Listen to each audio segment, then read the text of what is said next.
ॾिसी रहिया आहियो सिंध ग्रीन न्यूज़। मां आहियां गुलज़ार मंचांडियो। ख़बरुनि जो सिलसिलो जारी आहे। हाणे ख़बरूं शामिल कंदासीं। कंबर खां रिपोर्ट कर रहे अब्दुल कादिर सांगा। कंबर डिप्टी कमिश्नर ज़िला कंबर शहदाद कोट सजाद हैदर कादरी जी सदारत दरबार हाल डीसी ऑफिस कंबर में ज़िले अंदर हलंदड़ भठन जे मालिकनि सां हिकु गॾिजाणी थी गुज़री, जंहिंमें एडिशनल डिप्टी कमिश्नर वन Qambar Zuhaib Zameer Odhano, madam Nagina Memon, assistant director labour Larkana, सभिनी तालुकनि जे असिस्टेंट कमिश्नर ऐं मुख़्तियार कारन साहिबान भठा मालिकनि ऐं यूनियन अॻुवान वॾे तादाद में शिरकत कई।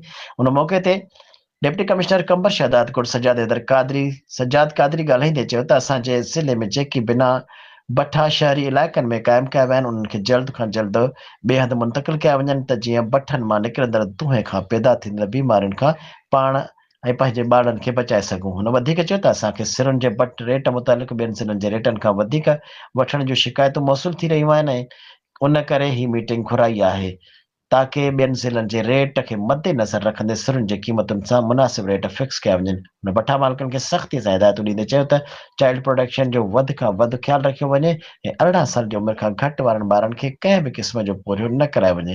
हुन मौक़े ते डीसी साहब सभिनी तालुकनि जे असिस्टेंट कमिश्नर खे हुकुम जारी कंदे चयो त शहरी आबादी वारनि इलाइक़नि जे रोडनि रस्तनि ते जेकी बि भठनि जूं चिमनियूं लॻियूं वयूं आहिनि उन्हनि खे 1 महीने जो नोटिस ॾिनो वञे, ताकि पंहिंजे इलाइक़ो मुताबादिल जॻह जो बंदोबस्त करे सघे। नोटिस ते अमल कंदे न करण जी सूरत में कानूनी कार्रवाई कई वेंदी। उन खां अलावा उन 3000 सिरुनि जी क़ीमत 27,000 मुक़ररु करे छॾियो, जंहिं ते सभई भठा मालिक रज़ामंद थी विया।